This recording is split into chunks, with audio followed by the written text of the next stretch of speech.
Welcome into the Illini Inquirer podcast. It is Jeremy Werner, Derek Piper, live on our YouTube channel for our first post-game podcast of the year for Illinois basketball. It's snuck up on us with a football team that has been a lot more relevant through September and October, and we'll see what happens here in November.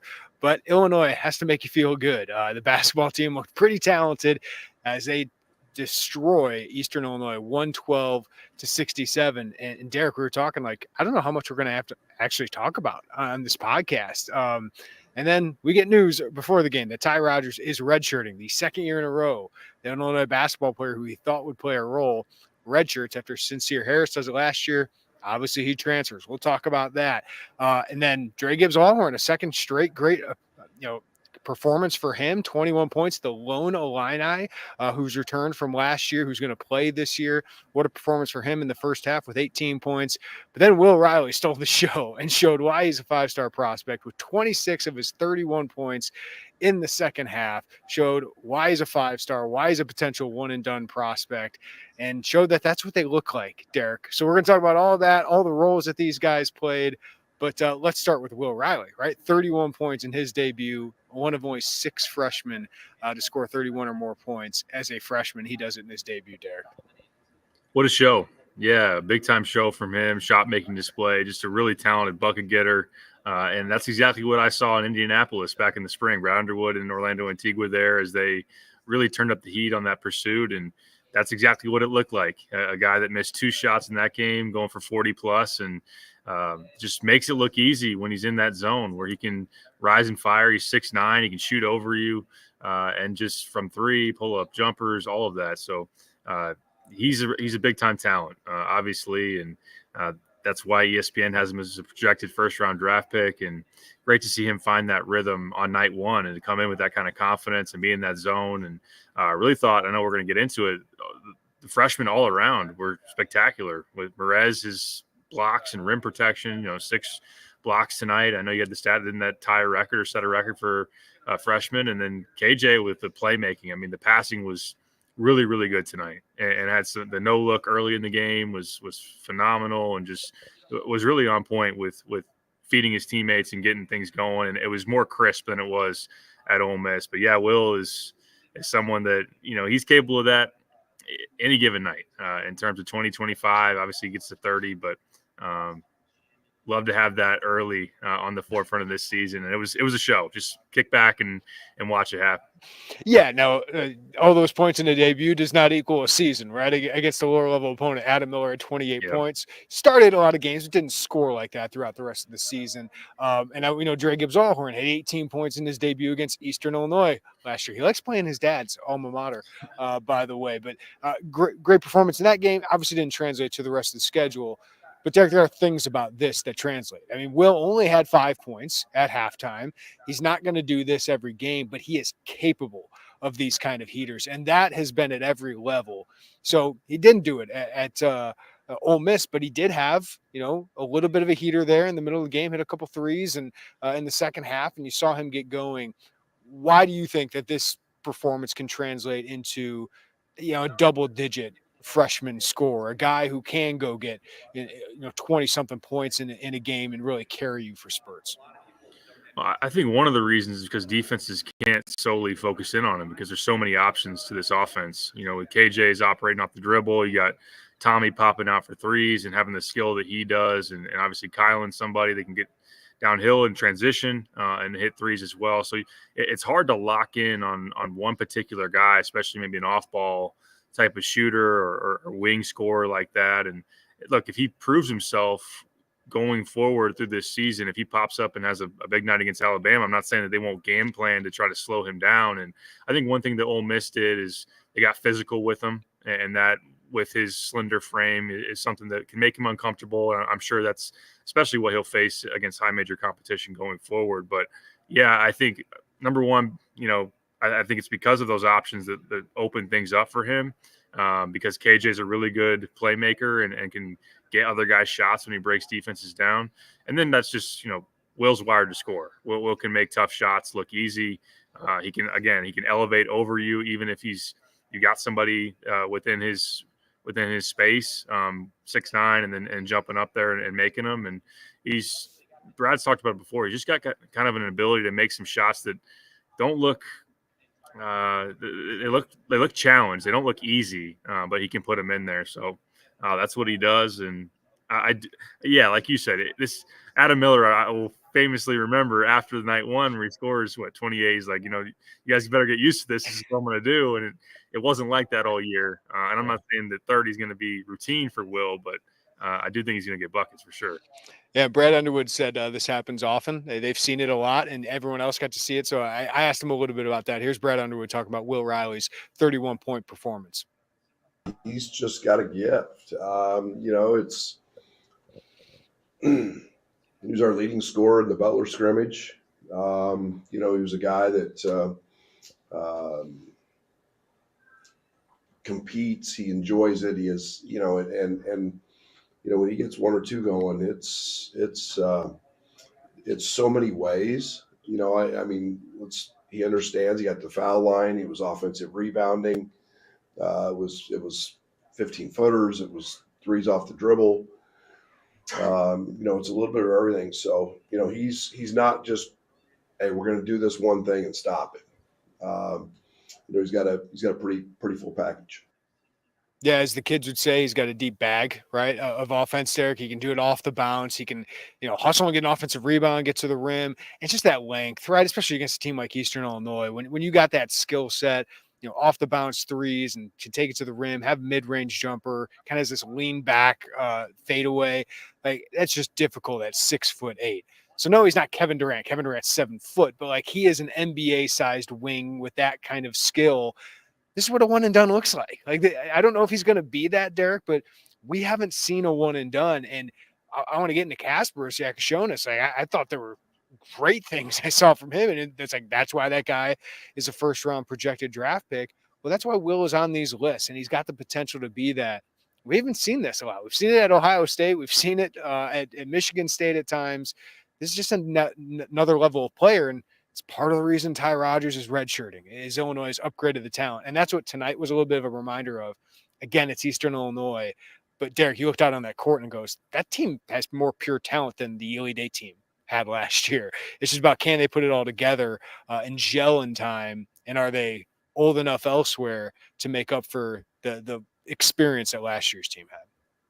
Yeah, if you're talking about ceilings, if you're talking about NBA potential, then there's no doubt. I think that this team has an increased amount in comparison to last year. Now, I'd trade obviously anything on this team for a Terrence Shannon because of the 23 years old, the physical dominance, getting to the rim. And Brad mentions the stat again. The fact that he shot 250 free throws last year is just incredible. But yeah, and no Marcus doubt. Damask is almost as bad. Like, Kasparis and Will, and some of these guys might at the end of the year, but man, Marcus Damask at the end of last year, the second half of last year, was one of the best seasons we've seen. It just happened to be with another guy who had one of the best seasons we've seen.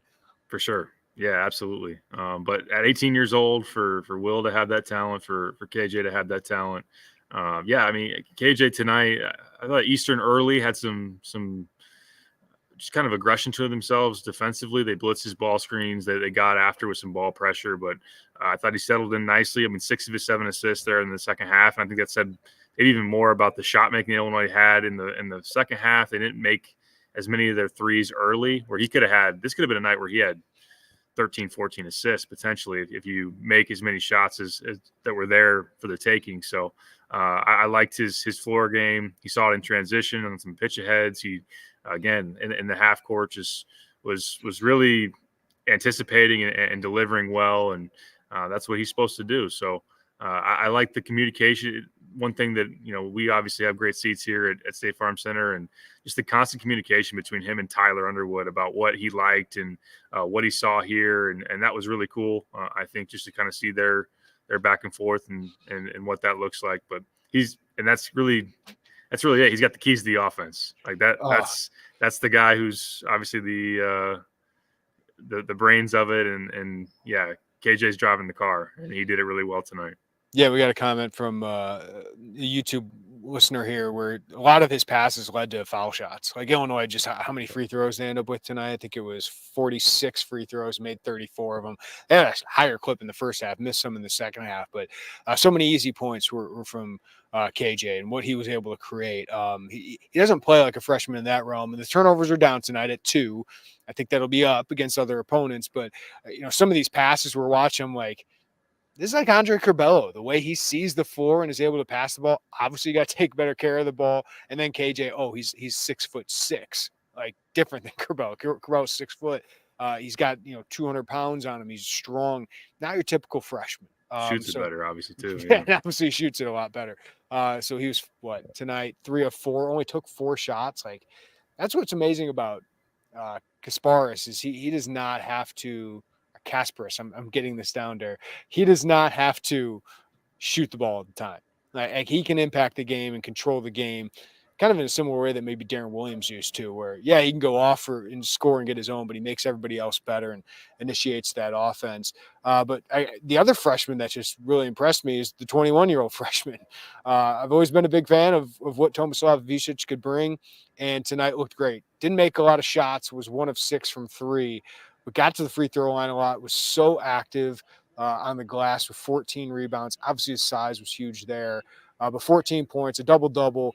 Leaves with an ankle injury for a little bit, but came back and finished that game. So that was great to see. But the passing really stands out there. This guy is just such a fulcrum offensively, and an offense that also includes Kasparis and Will Riley and all these other pieces. Rickhouse with 14 points.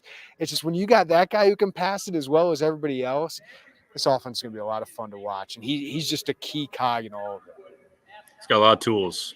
He's high IQ. Obviously, can shoot for the 3, and I think he will continue to show that as that pick and pop type of guy and space it out player. Thank you, Philip. Yes, he is a sophomore now. I forgot about that. It's the NCAA made sure to crack on that. But I mean, I know Marty Simmons brought it up in the post game, and we all really kind of marveled at is the cross court kind of just scoop pass or whatever it was with the right hand to the corner to DGL for a 3. It was a really good look and a feel. Had another play where he passes out of the post for a kick out 3, and it's just a really good feel for the game. Yes, it's easier tonight where EIU's tallest big guy in their rotation, I think, is 6'8". Ultimately, and some of those plays at the rim in terms of rebounds were made easy when you're 7'1" versus 6'7", 6'8". But I do think that he played well through contact. He showed the skill and the IQ, obviously, and just have been, the more I've seen him, the more I've been impressed with what Illinois has there and all the options that he presents. So big time by Orlando Antigua to have that connection, to obviously parachute back into this staff and we'll take a Tomislav Visic and a Will Riley, please. And pretty good start. Yeah, that's a big deal. All right, some other guys I want to talk to. Drake Gibbs-Allhorn. He was my lead in my quick hits until Will Riley decided to go off. The fact that the one guy who's returned from last year, who's the familiar face, led you through most of this game. 18 points in that first half, 21 for the game, and played pretty good defense as well. But he's just giving you that spark plug, man. Derek, Drake Gibbs-Allhorn is earning a role on this team. And tonight, KJ Boswell played 26 minutes. I thought his defense was really good, but he had 5 turnovers, only had 5 points.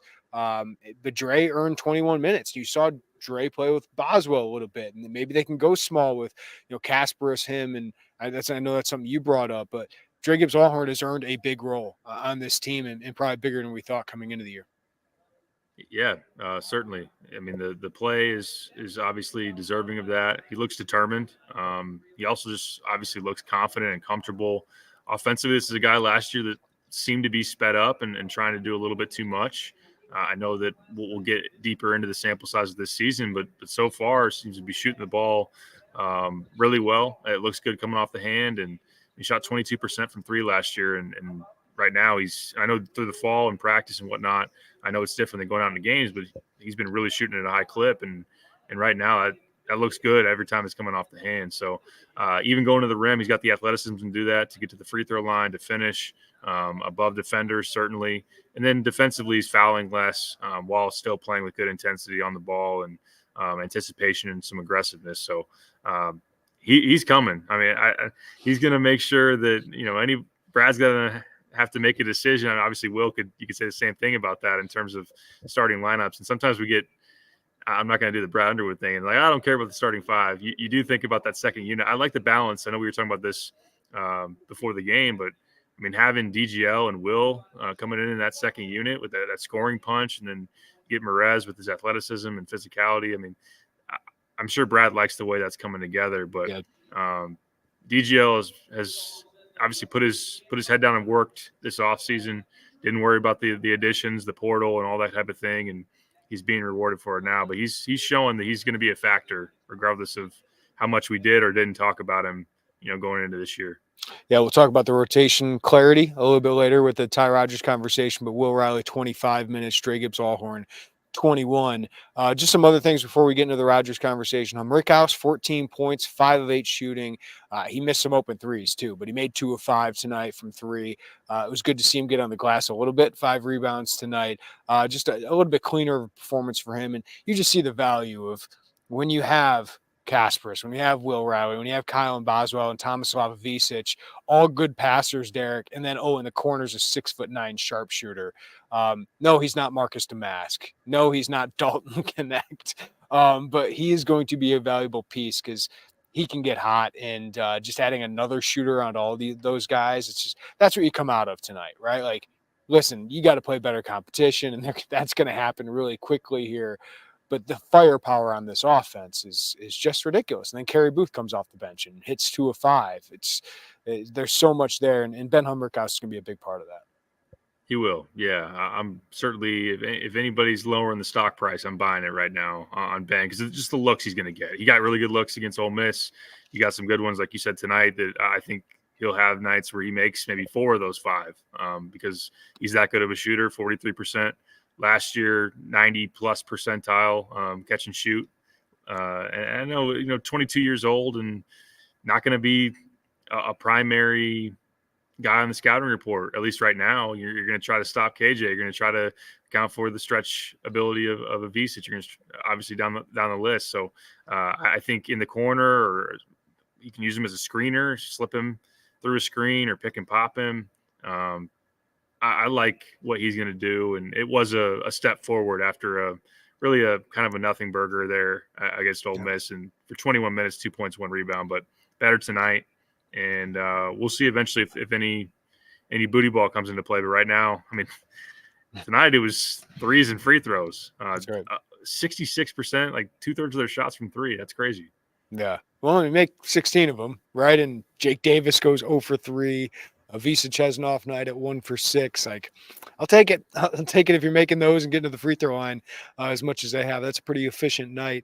KJ Boswell, 5. Trey White, 5 points, 0 for 2 shooting. They did get to the free throw line. Trey White, 5 of 6 there. Gave you rebounds. I mean, Trey White's a big reason Ty Rodgers is making this decision too, right? Like, he gives you some of the same things as Ty, maybe not quite as explosive off the ground, maybe not quite as good of a rebounder, but he's a threat to score. But yeah, I mean, there's going to be nights like somebody's got to score 5 or 6 on this team, Derek. So I don't know if I'm too concerned about that, but I'm interested to see Trey White and KJ Boswell, how those roles develop. But I think they're kind of glue guys on this team, but certain nights, those guys are definitely going to have to do their share of scoring too. Yeah, make it like 51 high major starts now for Trey White. So very, very experienced. I liked early in the game, maybe even their first possession, he had a nice cut off the corner. And that's a guy, I think we saw Quincy Guerrier as an older guy, physical, could cut and be an option there. Trey's not a spectacular catch and shoot outside threat. So can he find ways to get to the paint? He has shown a nice mid-range jumper, although apparently that's against Illinois' offensive religion right now is mid-range twos. So except for Will Riley heaters, they are allowed. I will allow them. Yeah, no doubt. So yeah, Trey, we'll see. I think defensively, can he establish himself as a plus? That's something that they think he's capable of with his athleticism. But yeah, like with Ty, it just feels like Trey is kind of an offensive, a more offensively capable Ty Rodgers in a handful of different ways. So I think that he'll be a nice, like you said, I think you put it well, glue guy for him. Kylan, there were some ups and downs tonight. He made some mistakes turnover wise. I think you see, not to knock him too much, but I think you see why the ball's in KJ's hands primarily in terms of the offense running it. Kylan made a couple of good distributions there in the second half in terms of like a dump off, a couple of good finds. Want to get him going from three because he's really good at that. I did really like his energy defensively. I think that was something that definitely stepped up in comparison to the Ole Miss game. And just in general, Illinois intensity was way better. Yeah. No, it's a lesser opponent, but the shot quality of Eastern Illinois was so poor, and they were making some of them.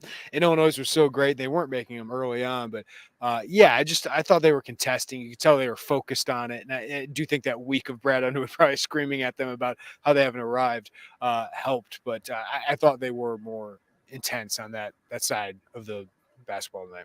Especially early. There was maybe a little bit of a letdown there later in the first half. And not saying that, Eastern had some success coming off of screens, and there were a time or two, maybe a little bit more than that, Illinois got hung up on some of those. But Brad did make the point that they didn't feel like they were going to get beat with mid-range twos versus their threes and free throws. So, and obviously that played out just fine. But it was just the juice they seemed to have in terms of want to guard the ball and fighting through screens. And I thought, while Eastern, last year was well into the 330s or whatever it was offensively, and we'll see where they end up this year. But a much easier task than going up against Ole Miss, but they did bring their intensity and just kind of the showing that Brad had their attention for sure. Yeah, and the thing is with Kylan and DGL, you just have two guys who can get into lead guards, and something they didn't have last year outside of TJ.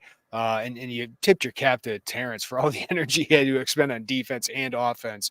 But to have two guys who could do that this year is encouraging. My big question is who's guarding on the wing? Who can you rely on the wing? That's going to be my big question going up against a lot of these better teams. I do want one more shout out, Merez Johnson Jr. Man, I love this kid. Just the energy and effort he plays with. 8 rebounds tonight in 15 minutes, and yes, as you said, ties a freshman record with Kofi Coburn and James Griffin with 6 blocks in his debut in just 15 minutes. You just know exactly what you're getting out of this kid. And, a lot of the things that Ty brought to the team in terms of toughness, now you get in a 6'9", 240-pound package with Merez Johnson, who's a top 30 prospect. So I just love what he's bringing. He knows what he is, Derek. There's nothing new to this conversation, but you just see it over and over again. That's what makes him so valuable. Yeah, and you finally get to see it in the orange and blue out on this court. After that long wait, it's nearly 3 years to the day. I think it was November 5th of 21 where he committed. So it's felt even longer than that. And he's got to feel great. That's a guy that I'm sure he will take just as much satisfaction in 6 blocks as he would in 6 made shots. So that's just kind of what he's about, is winning and doing anything and everything. The gritty plays too, that he certainly likes. With the motor and the physicality. So really like what he's done. He's a grown man. He's a grown man. I mean, seeing the pictures back 3 years ago and just how his body's matured and just how strong and he doesn't look like a freshman, obviously. So it's one of those, and you could say it for anything we talk about tonight. We'll see competition wise, he'll go up against Cliff Amori here in 2.5 weeks or whatever that looks like, against Alabama. But he brings a lot of the Cliff Amori things. He does. Yeah, you made that point. Yeah. It was a very nice debut for Merez, and good to see him out there in action. All right, let's get to the news that surprised us as we got here to State Farm Center. I get here, I was just checking some things, and I was like, oh, yeah, the Big Ten availability report is going to be out soon. And I checked it, and Ty Rodgers is out. I'm like, oh, is he sick? Is there some injury we didn't know? So I get down to the court, ask about it, and the news is that Ty Rodgers has decided to redshirt. And it took me immediately back to a year ago, Derek, when we learned Sincere Harris is not playing. Oh, why? Because he's deciding to redshirt. Of course, Sincere Harris follows Chester Frazier to West Virginia, transfers out of the program. Could have used him at points when they needed some defense earlier in the year, but he kind of understood it because what was his role going to be? We talked about it all offseason where Ty Rodgers kind of the interesting, where does he fit in this team that is so offensively focused? And with a guy like Merez Johnson, who's going to play major minutes, like Ty and him just don't match together. It's hard to have those two on the court and have good offense. Well, now we learn that Ty Rodgers is deciding to redshirt because his role really seems in flux. He played 14 minutes, which was less than Will Riley, less than Trey White at Ole Miss. So just initially, Derek, what was your reaction? We'll get to Brad Underwood, what you asked him. We'll get to how this impacts everything. But what was your immediate reaction when you heard this? Surprised, because I hadn't heard of any rumblings of this. Now, it had become increasingly clear that Trey White and Will Riley were definitely ahead of him in the pecking order on the wing, and that it was going to be a fight for Ty to establish a role. Not saying that, he was going to get fully buried on the bench and not play at all, but with the lineup flexibility that Brad has, DGL coming on could eat into Ty's minutes because you could shuffle the deck and maybe play 3 guards versus adding an additional forward or wing in there. And like you said, the presence of Merez and that those are 2 non-shooters, if you play them together, that created some issues as well. So, but when you think about Ty's, he's thought to be a leader on this team. I mean, he got taken to Big Ten Media Days for a reason. He's one of 2 returners and a guy that started every game for an Elite 8 team last year. And even, talking to Kylan after the Ole Miss game and him saying, yeah, me and Ty got to go to the practice court and figure this out as leaders on the team and demand more and this and that. So Dre, when asked about it tonight, didn't add a lot of insight. I think he kind of wanted to tiptoe around that.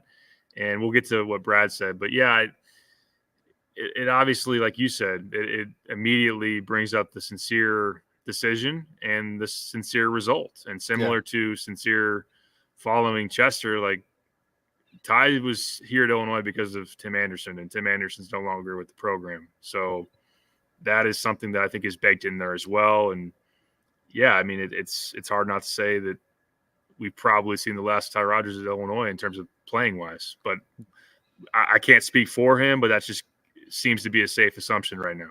For sure. And this apparently became a discussion between Brad and Ty. Maybe it's been lingering, it's been a thought, and then the last 2 days, from what I'm told, really the last 24 hours, they talked about it, and then the decision became final today. But Derek, you asked a phenomenal follow-up question to Brad about this, kind of pertaining to the Sincere situation. I thought Brad gave, the most insightful answer. So let's play that. Here's Brad Underwood talking about Ty Rodgers, and Derek asking about him. A year ago, you were talking about Sincere going down the development path, and obviously he ended up staying here. Is it difficult when you expect a guy in a certain role, and then with the red shirt, there's no guarantee you'll have them the following year? Yeah, it's a world we're in. It's a world we're in. I think he's in Illini. I think he's our guy. He's we love Ty to death, but our world doesn't have any guarantees now, and so. We'll do everything that we can do within our power to help him be as successful as he can be. And, there's no rhyme or reason to anything, but we sure hope he's an Illini. Yeah, so the initial reaction to this, Derek, is I've always said this because I'm just a big fan of Ty Rodgers and who he is. Like, I want him on my team, right? I just think there's always a use for a guy like Ty Rodgers. But the reality of it is, Ty Rodgers just doesn't really fit this team right now. With the guys they've added, by adding Trey White, by adding Will Riley, who are upgrades for how Illinois wants to play, it's just I kind of question, how does he fit in? I just thought he would be the guy kind of in the outside looking in, and I wondered how that would work out for the season. Like, how would it impact this season? So there's one regard where I'm sitting there going, like, this stinks. This is part of college basketball that, like, this is the guy for 2 years. He's a fan favorite. Played in Chicago, from Michigan. You beat out, Tom Izzo, Michigan State for him. You want these guys in your program for 4 years, but the reality is Brad Underwood's upgrading. Like, he's going into the portal and getting better players who fit what they want to do more, who are probably going to have more team success, you would think. But there's also the side of me that thinks, like, this clears up a lot of issues for Illinois. Like, their rotation right now is clear. Like, my questions were, how do you fit Ty Rodgers, Will Riley, Trey White all into the rotation? How does that all work out? Now you got your 5 starters. You got Will Riley and Dre Gibbs-Allhorn as your main pieces off the bench. Kerry Booth's going to play some spot minutes here. Merez Johnson's going to play a rotation spot. I think the roles are clear now. And that was a big question I had coming into the year is, how do you identify these roles? Who's going to be upset about it? I think this decision by Ty Rodgers answers a lot of those questions and makes it pretty simple for the staff now. Yeah, no, I agree with all that for sure. That's not to say that Ty wouldn't have an ability to show his worth and find a role, obviously. And with his veteran experience, his athleticism, his rebounding, toughness, it was yet to be determined if he was going to become, we've talked about this here recently as it pertains to him, like, was he going to become a plus defender on the wing now, really locking in on that position and not guarding guards and those type of things. But in terms of like setting himself apart from other guys, and that's the thing, when Trey White was added, it felt like that was very much a similar piece in terms of some of the things that Trey brings. He's a good rebounder. He's a good athlete.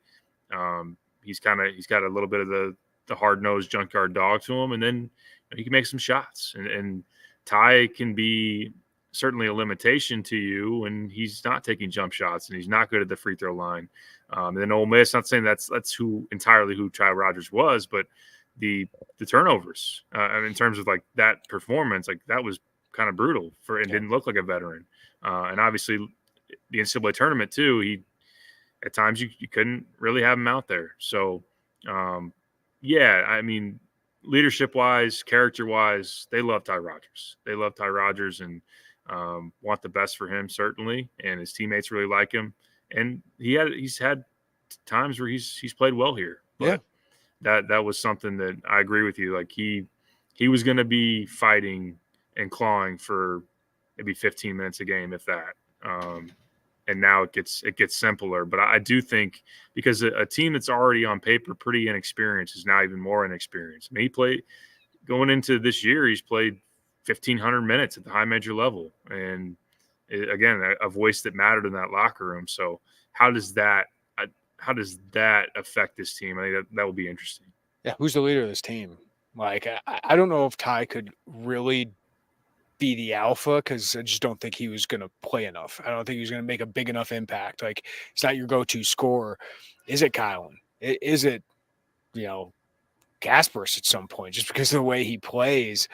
Is it Trey White? I don't know, Derek. Like that's going to be a big question mark of who's the voice on this team, or does it have to be Brad Underwood this year? Can Humrickhouse be? I don't know. Like that's going to be fascinating to watch, and that's what's fascinating about this entire season. Listen, I'm not going to make grand proclamations about this team after crushing a way worse team in Eastern Illinois. But it's going to be fun. Like you see tonight, the talent. Like this is kind of the first show where we got to see it all and, get to see it in person. It's like, this is this is the most talented team you and I have covered here at Illinois. I was telling you at one point, like, no shot at this team, no shot at these guys. But Malcolm Hill, second best scorer one year on his team was Maverick Morgan. This team has it's ridiculous. Like Kerry Booth would have been the second best player on that team, right? And that guy's the 9th or 10th man on this team. So the talent, this is an elite talent team, but how it comes together, there's going to be some low points. There's going to be some really fun high points of like, wow, we've never seen that before because that guy's a one and done. That guy might be a one and done. But the process of all of this, and part of that is the leadership of it, the defense being competitive, like watching those things come together is going to be so much fun. And we got to see the really first part of it tonight. You got to see the one at Ole Miss, but to see it at State Farm Center and to see these guys all kind of have fun. You could tell Ben Humrickhouse and some of these guys, like KJ Boswell comes out and from Champaign, he's the final guy that's kind of announced. It was kind of cool to see, Tomislav Ivisic and Kasparis Yakashonis have their first game here and have so much success and the start of what is going to be just one of the most intriguing seasons we've covered. Yeah, I agree with all that. In terms of the Ole Miss versus this was a lot more fun, no doubt about it. But that's kind of what we understand is that there can be some highs and lows, and there can be even early on offensively. There's a little bit of sloppiness. Like, okay, this is a young team that's going to make some mistakes, or just a team that hasn't played together still all that much. But you see the high points too when they can get rolling and they're bombing threes and they're running in transition, and like they had some more bite to them too. But yeah, I mean, just the learning process. Not to say that we didn't love and that it wasn't fun to cover, say, the 22-23 team where we knew what Trent Frazier and DeMonte and Grandison and Kofi and all those guys were going to like. That was a great season, and you won a Big Ten title. And even last year, you knew what Terrence was, although he did obviously elevate to another level. There's some of that excitement with the newness and excitement with like let's watch it's this all process. New. Like, it's all new. Even Dre Gibbs, this is a different Dre Gibbs Allhorn, so this is all new. And you know it's going to be good. Like there's no sweat for me that this team's going to make an NCAA tournament, right? There's just too much offensive talent, and this coaches deserve that crowd. Like they're going to do that, but it's just like, what could it be?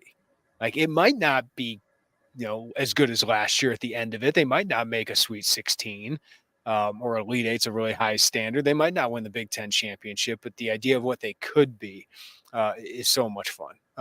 And that's what's going to be so much fun to see if they can actually get to it.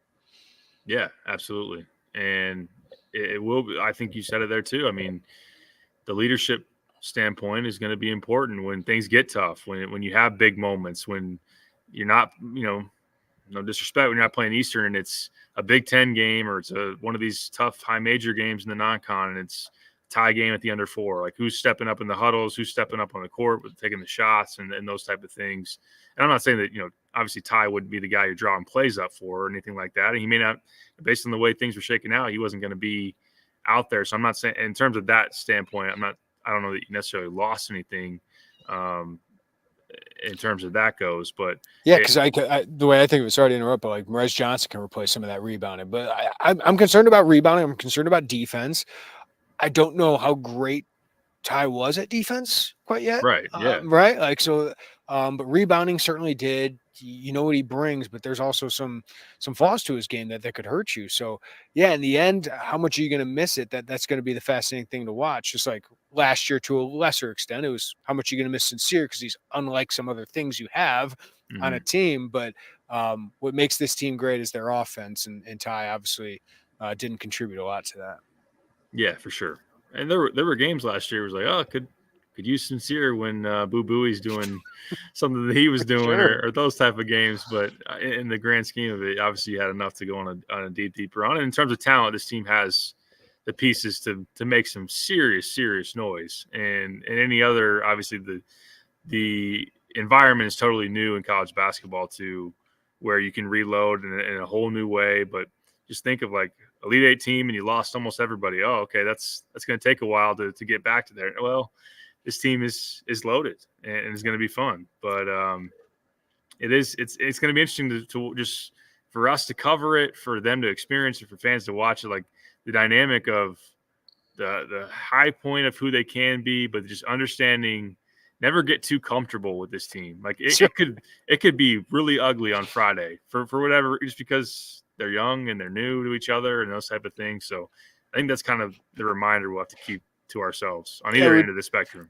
I was talking to a staffer about like one of the players' tattoos. I go, "Is that new?" And he's like, "I don't know. I've known him for 3 months." Yeah, right. I was like, "Yeah, that's right." Like that, they're all kind of figuring this all out. But boy, the talent is really interesting. The one part that is interesting with Ty is he's still going to obviously practice. He's still going to play with this team. He's still going to develop. And, I think just like they did with Sincere, the staff's going to give them their all and give Ty his all and try to develop him as well as possible because he's contributed to this program, right? Like if he ends up leaving here, which I think is going to happen, like then, you send him out to be his best. Like Amani Hansberry almost had a double-double today, like that in his debut for West Virginia.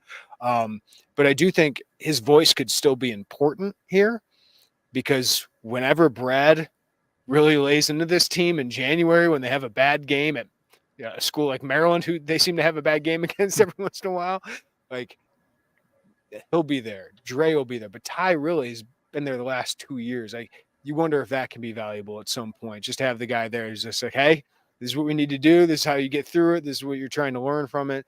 So maybe you can still have some value in that regard for Ty. But yeah, I understand this decision for him, Derek.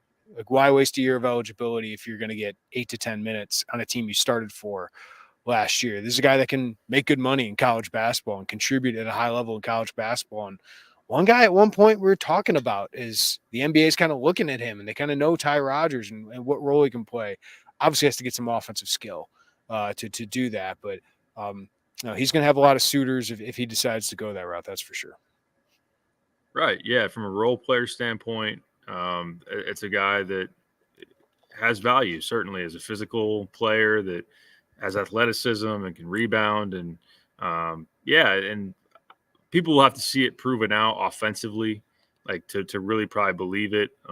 He can make a bunch of practice jump shots and those type of things. And is the confidence there, or just the freedom to to operate offensively at a better level. But Ty's a quality player, really outside of Purdue and UConn last year, who of course had Edey and Klingon. Not everybody has those guys. Like, it was easier to play him. Like, you could play him and get away with it. Not to like knock him and saying that, but the trying to like dork him or trying to have your center guard him was harder to accomplish and be as effective. So, yeah. And then I think just the character standpoint too. And that's why I do agree with you. I do feel like just from what we've gotten to see out of Ty and now going on the third year of him being here, like, really impressive young man. Just really impressive. For sure. I do believe that he will try to help his teammates. And I do believe that they will listen to him when he has something to say. And he's just a quintessential high character leadership type of guy. And that's why it's unfortunate, because he's definitely someone that you want to root for. If you know him personally, you want to root for him. Yes. And I do think it would have been nice to have him this year, but maybe it will be still in some capacity as far as that goes. And he's not the only one that's doing this. This is what's happening in college basketball now, and I can't blame the kids when you got this chance and you want to make the most of it. And let's be honest, if Will Riley would have been here in April when the transfer portal was probably open, like that kind of stinks for Ty. He probably could have been at someplace else now, getting that playing time now, but just the way it happened. Will Riley got here late, reclassifies, and that role changes a lot. And you see why. Ty was like, yeah, probably not going to play over that guy tonight, Eric. That, and what if TA leaves in the spring versus good point. August or whenever it was? Yeah. So that, I think that's part of it too. Certainly, I do think that playing time and role are probably the primary drivers, but to not have the guy that recruited you here and the closest relationship you have on staff and those type of things, and we asked.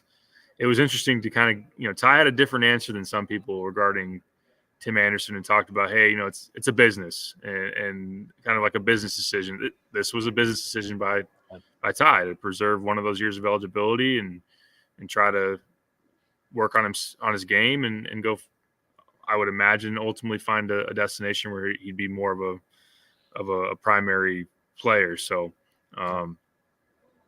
it is unfortunate though to find. Sincere the teammates. The story that we were told is the teammates found out to shoot around the day of the opener, and Ty was supposed to talk to the media yesterday, and then it was voiced to us that, oh no, that was a mix-up, and here's Benham Rickhouse, and then all of a sudden Ty's redshirting. So I would imagine this was, at least in terms of the last couple of days, something that surprised the team, surprised his teammates, and is something that they will have to get over in terms of the leadership sense. I know it surprised Derek Burson, the Illinois spokesman, right? Because he had Ty on the list yesterday to talk with us. So this came up pretty quickly. All right, few chats here, a few questions on the live YouTube here. Sam, how nice is it to finally have a true point guard leading the offense? I would assume and Andre Curbelo are pretty good point guards. Trent Frazier was a pretty good point guard. And Marcus Damascus had a pretty good offense last year. It was just a different kind of offense. But yes, this is more Io-like, right? Like Kaspers has like a kind of Io, Andre Curbelo kind of mixed to him. And he's got Io size, his court vision, of course, but the way he can thread the needle and his court vision is like Curbelo in that regard. So that's why he's a potential first-round draft pick. All of that. It's fun. It was fun watching him operate tonight. And, but yeah, the third most efficient offense in the country last year. I think Brad and company had a lot of fun with TJ downhill and Marcus booty ball. So there are different ways to get it. But yeah, watching KJ with the ball in his hands is a show and will only continue to be. Yeah. TB, when the top 50 to 100 guys transfer out due to playing time, it says something about the talent level the staff is bringing in. I agree with that completely, TB. It says a lot about what Illinois is bringing in. And I got to St. Dom always has a way of spinning this, man. The 2022 Illinois freshman class was a complete disaster. Illinois got absolutely nothing out of the class with Ty Rogers, Sincere Harris, Jaden Epps, Sky Clark. A complete waste. Why do you care? You just went to an Elite Eight. You just had a first-round draft pick. Marcus Damascus was amazing. Your transfers have been awesome. You have a 5-star Will Riley. Kasparis is basically a 5-star. Tomislav Visic is awesome. You said it, Derek. It's a business. This is no longer, hey, the class of 2002 is going to lead us to a Final Four in 3-4 years. That's not what this is. It's not that anymore. It is building a best roster for a year or two, if you're lucky, and building that thing and getting the most out of the talent that you can get. Illinois is at a different level. Like those kids, all great. Like kudos to all of them. You can look back at the class of 2021. Didn't do very much for you, right? Pods goes elsewhere, and Luke Goody eventually goes elsewhere, and RJ Melendez goes elsewhere. It doesn't matter when you're winning Big Ten tournament titles and Big Ten championships and going far in the NCAA tournament. What do you want? Looking back at that, yeah, that class grew up together and got into a couple NCAA tournaments, or do you want to compete with the best in the country? That's what Brad Underwood's doing. That's how he's building. Why wouldn't you want that type of aggressive roster building? Yeah. To go into an offseason and say, I'm going to try to build the best roster possible. Yes, we will have some overlap with guys that are set to return, and then we'll leave it up to them to make their decision in terms of whether they want to ride it out and compete for minutes. And I mean, they would have liked to see, like DGL, who did stick it out, but that didn't prevent them from going and getting Kasparis and Kylan, and they were just going to do that. Like, same thing, Ty, but they went and got Trey and Will, and that's just kind of how their mentality's been. Like my thing is like, all right, you kept Brandon. If you had kept Brandon Podziemski and given him the keys as a sophomore, and maybe that turns out great. I'd still rather have Terrence Shannon Jr. Of course, of course. Like that's kind of what happened. Is you got a better player at that time, so the playing time wasn't there. So he left and made the great decision and went a lower level. And look at what he's doing now. This is the way big boys do it. And Illinois is now a big boy program. And listen, I got a lot of sentimentality about that, about getting a class and what they could be. And when we started running this website, Derek, like that's what it kind of was. Like, oh, what could that class be? Like, what could Andre Curbelo and Adam Miller, with Ayo Dosunmu, like what can those guys be with Kofi Coburn? But now it's different. It's just a different game, and Illinois is a better program with the way they're attacking it. There's going to be some ups and downs. I would like a little bit of consistency in your roster, whether that's 4 or 5 guys every year, because I do think that helps. But I also don't want to be Michigan State and Tom Izzo and not getting the most out of your program because you're married to the past, or you're married to players who aren't good enough to get you there. No doubt about it. And in terms of guys that have left here and outproduced what they did, or were one that you obviously regretted, Pods is like the only one, right? Especially in terms of, really regretted that exit. And even like, Alan Griffin was a really good player. And that's pre like the new era of the transfer portal. But him transferring was like, oh man, he was showing to be a pretty good piece. And then Syracuse wasn't maybe what the trajectory could have been here. And I think Amani Hansberry is going to be a really good player at West Virginia. I think he's going to be a very productive player. I'd rather have a Visic and Morez Johnson. Yeah, right, for sure. And Sky and Jaden, high volume guy at Georgetown and whatnot. But you've gained so much more in the portal or the new era, however you want to put it, than you've lost. And I would still expect that to be the case going forward. And in past years, if you want to look at some of the shortcomings of who Adam Miller, I know that injuries were factored into both him and Curbelo, and maybe those guys are different, in particular Andre if he didn't have the concussion and whatnot. But if you look at how some of those guys played out, and like Ty is another example of somebody that obviously not injuries, but he has a cap on who he is because of the offense. But if you wrote out that roster building in an old school traditional, like you were talking about with Izzo, this is a different story versus, all right, this guy doesn't work or he just wants to leave and we'll just go get this guy instead. Like that's all worked beautifully for Illinois.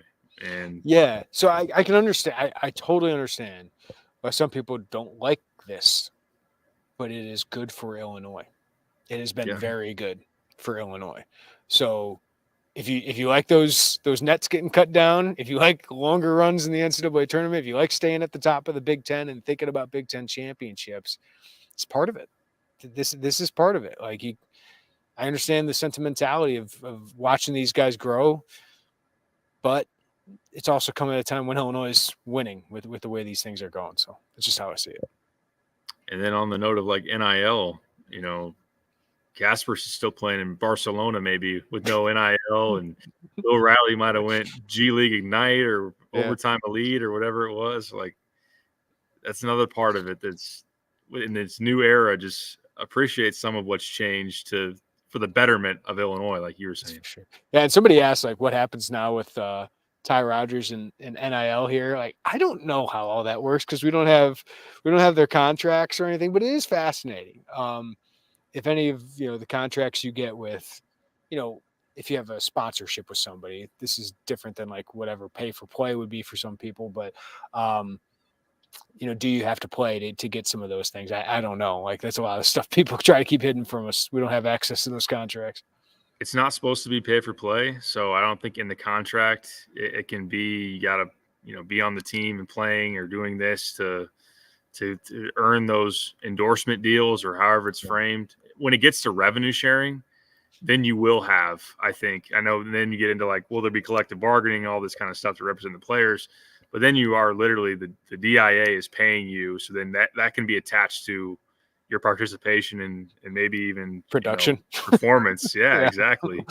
So I know that there were questions about this when Sky Clark went on a leave of absence, when it was obvious to everybody that he was transferring, and were the checks still coming because it was a leave of absence and not just quit the team and those type of things. So I don't know how that works. I don't necessarily know what Ty was in store to make. I would be probably confident saying it wasn't at the level of a lot of the newcomers that have come in, but I don't know. Maybe we'll hear more about that going forward.